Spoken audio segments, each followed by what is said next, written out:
Bismillahirrahmanirrahim. Selawat dan salam ke atas Nabi Muhammad sallallahu alaihi wasallam.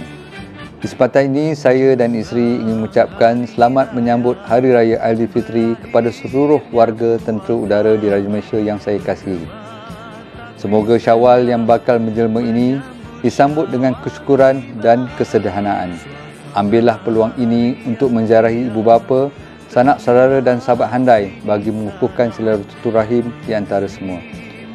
Sebagai peringatan, pastikan langkah-langkah selamatan bagi kediaman dan harta masing-masing telah diambil sebelum pulang atau keluar beraya bagi mengurangkan risiko yang tidak diingini. Selain itu, sebelum memulakan perjalanan, pastikan kita serta kenderaan berada dalam keadaan yang baik agar selamat sampai ke destinasi yang dituju. Kepada mereka yang akan bertugas sepanjang cuti perayaan ini, laksanakanlah amanah yang diberikan dengan penuh komited dan rasa tanggungjawab. Pengorbanan saudara dan saudari ini merupakan satu ibadah yang tinggi nilainya, iaitu menjaga keselamatan negara. Semoga segala urusan kita dipermudahkan, insya-Allah. Selamat Hari Raya Aidilfitri. Maaf zahir dan batin. Terima kasih.